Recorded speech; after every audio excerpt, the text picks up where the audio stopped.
Namaste everyone. Hi, this is Yoga Jo and I'm talking about beauty in this session. And I just spoke about sound and vibration in my last video and the summer solstice and how that felt for me.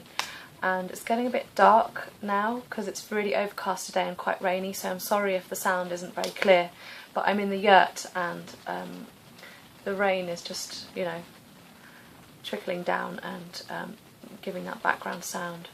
So anyway, I'll come a bit closer so you can hear me. And I think there's also some thunder. The elements are moving in.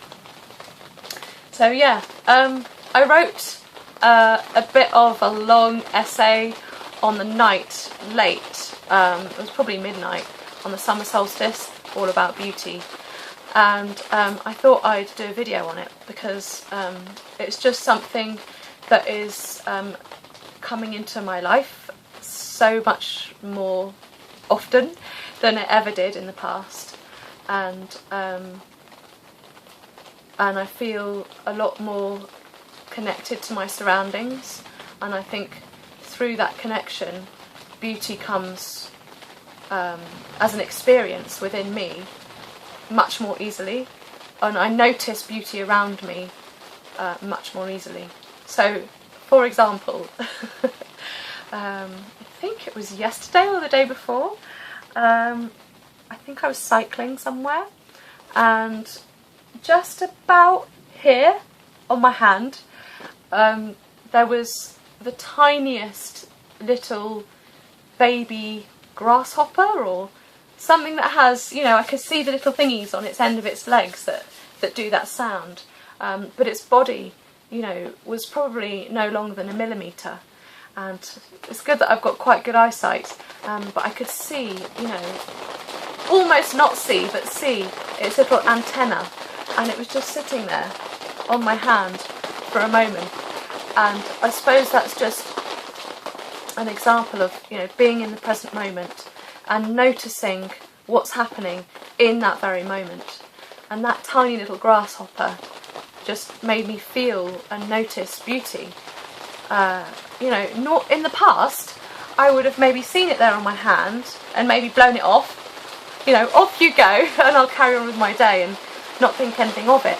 But I used kind of that moment just to have a little look at him, and it's quite rare that you see such a beautiful bug so close up for more than a millisecond, and just how he was made and constructed and the colour of him, and it might have been a girl, of course, I don't know, I can't tell, and then off he bounced, and then the moment was gone, and then the next moment comes and some other kind of beauty comes in, but yeah, it's just étonnant. Étonnant is a French word, so I don't know what the translation is now, what étonnant means in English, but if you know French then you'll know what I mean. But it really is just everywhere, and in the past beauty was much more shut off, and it would come kind of maybe once in a while or once in a blue moon, or if I was having a particularly happy day, I might feel that kind of immense feeling of beauty and bliss which comes with it for a short moment, and then it would go. But now I'm feeling that it's so much more accessible, and I can connect with it really regularly.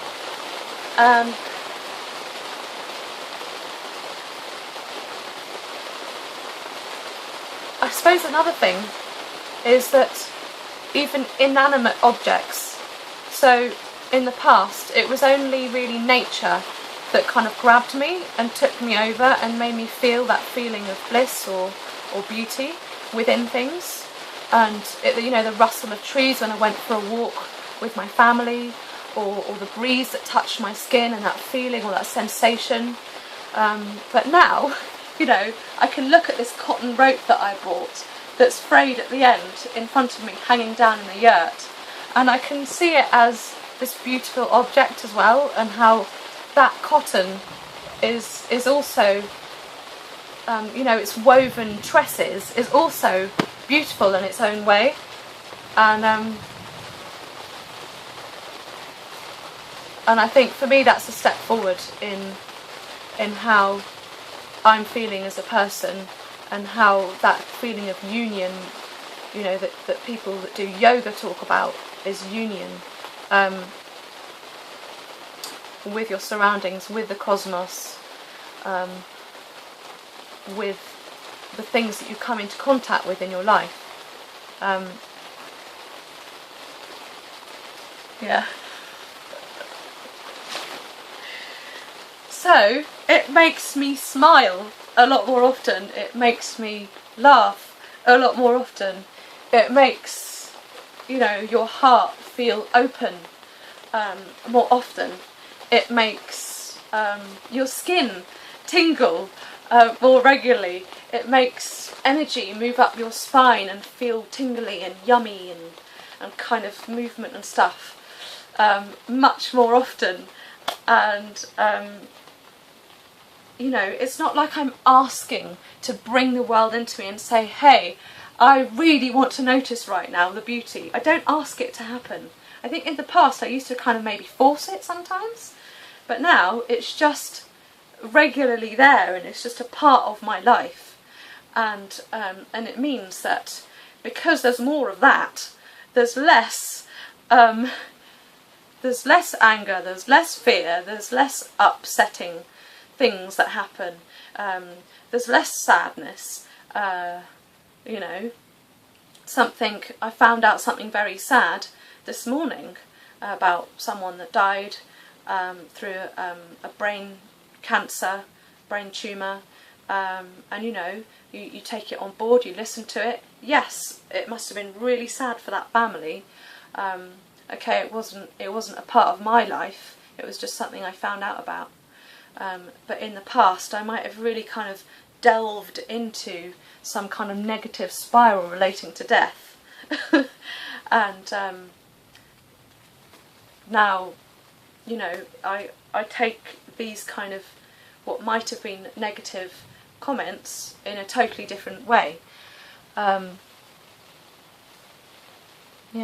so anyway, my rant to all my Facebook friends on the night of the summer solstice was me just saying, you know, beauty is out there, and I was just saying at the end, my final sentence, take my hand and, you know, walk with me, you know, find this beauty, basically. Find it, find a way to see beauty, and find a way to make it a part of your life as regularly as you can, because it really is amazing, and something that is life-changing, and I think once it starts building up momentum,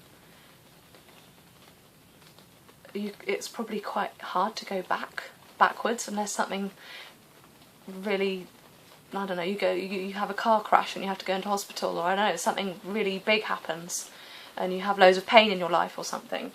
I can't see how it's going to regress. I can only see that the more it starts happening and you get on a roll with it, that only more and more it can just kind of grow from there. So it's really exciting because, you know, in a week's time, or in a month's time, or in a year's time, if I'm feeling this much bliss and beauty now, how much am I going to feel in a year's time? And that's why I love doing Mahashivratri, because it gives you that moment in the year to kind of analyse your feeling of union and bliss. And I've done a whole series of about 14 or 16 videos that's actually on my Joanna Nahum channel, Not My Yoga Jo, all about Mahashivratri, and how that was so intense for me, and I suppose that was part of the process of me getting to where I am now. It kind of fast-tracked me to where I am now with bliss and with beauty. So yeah, my daughter's arrived at the door. So I'm going to say bye, and I'm going to start doing a bit more yoga and less talking. Can I do the subscribe? She wants to do the subscribe. Here you go. Hang on. I hope you subscribed and give a thumbs up and comment down below. Thank you, honey. This is Heidi, by the way. I've got lots of videos. Yeah, where are your videos, honey? They're on my Joanna Nahum, aren't they? Yeah. On that channel. And you've done lots of videos about food. And what else? Mainly about food, isn't it? And Yeah. and starting school in France. Yeah. You did that one. We need to do one actually at the end of this term of Heidi and how school has been for her first year in France. And she can tell you all about that and how much she's changed and how much language and everything she's gained. So yeah, we've got to go now. It's almost dark. It's raining! It's raining. Bye!